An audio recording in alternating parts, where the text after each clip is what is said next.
Hey everyone, this is Melissa. I lost my phone. I could not find it, so that's why I haven't been uploading videos or anything. Plus I've been busy with stuff. So I want to share some things. So this is luckily I have been born with a ton of hair. I'll tell you that. I appreciate it. But last week was probably my worst week since I went to the doctors and found a lump. Well, I found the lump and then I went to the doctors. Right when I started going to a hotel when we lost our home, I found a lump. So last week was pretty scary for me because as I put my hand through my hair, which I usually do because I don't know, it's like a self-soothing thing I do. I'm always going like this. It doesn't mean anything. It's just something like I do. I like to keep the knots out of my hair too. So I'm always doing that. So last week, I lost on this side mostly a ton of hair. Tons. I mean, it was just coming out constantly. And I had my hair up and you could see the thinning of my hair. One of my sons keeps saying it's because I'm getting old, which is funny. I mean, he's a kid. So I definitely have something going on, and it's okay, it's fine. They say, I've been reading a lot and looking into stuff about death, and they say the biggest blessing in life is to die. And I think the reason for that is because if you know where you're going, I mean, you're going to spend eternity one place or another. There's no way of, no one escapes in this life from death. Nobody does. So, if to be with God, I mean, there's no loss, none at all. So, I've had a ton of hair loss, and luckily, I was born with so much hair. I'm so thankful for that in my genes. And, sometimes as you get older, you're so busy in life raising your family, taking care of everyone, you don't really get to enjoy your beauty until you get older. And a lot of times, right when you're about to enjoy what you've been given, your hair and what God has given you, you start to lose it. So it's kind of weird. At least for me, maybe I'm a late bloomer. I don't know. So I haven't ever really been into myself. So lots of hair loss. I don't have much of an appetite. I'm actually waiting to get to my doctor's appointment, which they were packed. So it's been like a 2-week wait here before I see a doctor. I mean, I guess I could go back to the hospital and say, look, it looks like things might be getting worse for me. I also feel like the lump is growing, and I feel like I have some lymph nodes up in my, collarbone area that I can feel. I'm gonna feel real stupid if I've made these videos and it's nothing serious, like it's just menopausal changes or something. I don't know. I'm gonna feel really stupid. But I am like 99% sure this is breast cancer. And what am I going to do? I went to the bank one day because, I mean, there's been one trial after another. And I don't really feel I'm just stressed because I've had stress throughout my whole life. And I have a pretty calm demeanor and I'm pretty good at dealing with stress. And I don't know why. What bothers me the most about this cancer, possible cancer, is my hair. My hair as a woman. I'm like, what am I going to do about my hair? Am I going to wear a wig? What am I going to do? So that's what's bothering me more than even thinking of dying, which is funny because that's the way my personality is. The little things bother me more than the big things. So I went to the bank last week, and it's been one trial after another, and there was something I needed to pay. So it was like $128 on my business card that I had started. So I needed to take care of that, and I had planned on doing it the next week, and something else came up, and hotels can be really expensive. So I've been trying to keep up with the hotels. And So that wasn't taken care of, so the bank took it out of my account, and I'm like, oh my goodness, I was gonna use that with another amount of money to take care of the hotel, and now what am I supposed to do, kind of thing. So the good thing that came out of it is I kind of just didn't say much outwardly and just said, okay, so here's a debt that's being taken care of, fine, that's how I'll look at it. But one of the ladies I talked to said that she had like a double mastectomy. She said, just get rid of, let them take both of your breasts. She said, let them take them both if you have to. She said she is gorgeous and she doesn't regret at all what happened to her.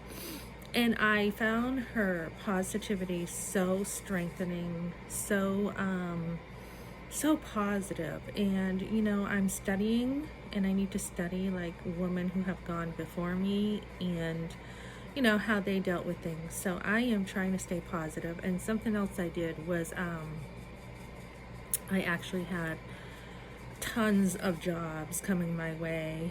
One I was there like 3 months. I had planned on staying, but the workload was really heavy. So I thought, for the sake of my health, take it easy. And another one wanted me to learn everything like in 2 days, and then to take over the whole place in like 2 days. And I didn't think it was fair. I didn't think it was respectful to me to have such a small amount of training to be pushed on me so someone else could have a break. The workplaces are really needing help right now, so many of them are desperate.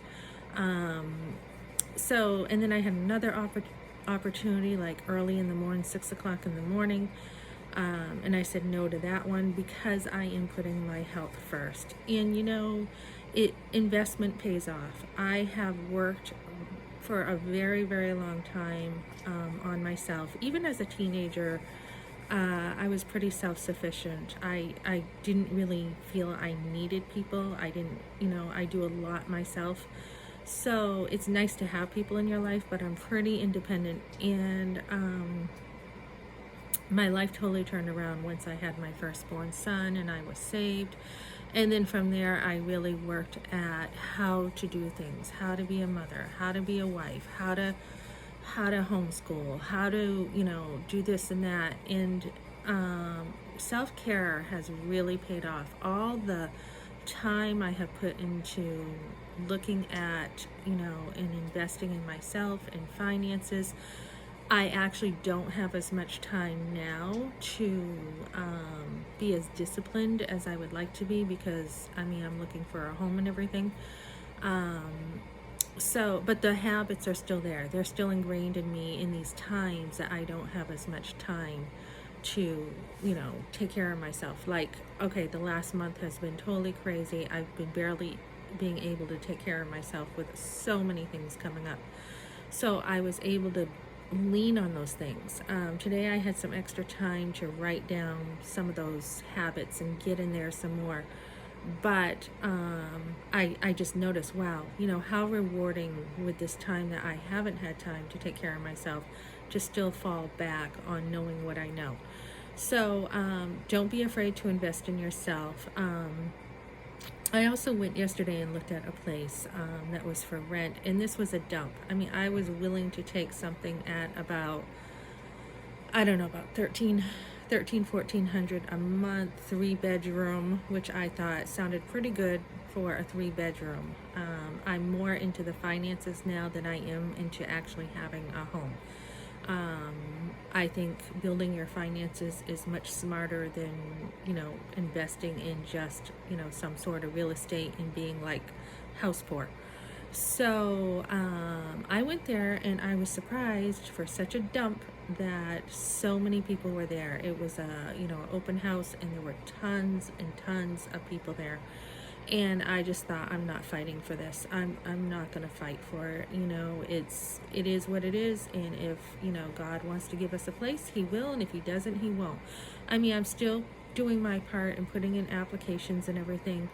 But something is going on here that this is definitely God's will, that he had let the landlord sell our home, take it away, and give me an extra time right now of rest. Where right now I'm at a hotel and living for free. because the state has a program with the economy that basically, you know, if you qualify, you have 2 weeks and then another 2 weeks of living in a hotel for free. So I'm actually getting the luxury treatment. And when I took my son to his doctor's appointment for him, just for a checkup, you know, they have resources there too to help you out. And we were talking about some things, and they really felt bad. And I'm thinking, why do you feel bad? You know, I'm living in luxury. I'm living in a hotel, and one of the nicer ones too. So all is good. And you know, it's really a mindset in life, how you live. So many people haven't done the work, and they are not able or strong enough, I want to say, to be able to take some tough times and get hit in life and be able to still be happy. I mean, people can like kill themselves over stuff like this, and you know, it's not the end of the story. There's things always get better, and usually always get better. And if not, I mean, you die and you're either, you know, you're spending eternity with Christ or you're not. So I just wanted to give everyone an update. And I guess, you know, I could call this free living. Maybe another video will be free living, but it's more about make sure that you invest in yourself, because you never know what's going to come your way in life, and make sure that you do that. And I don't think you'll regret it. Okay, thanks for joining me, guys.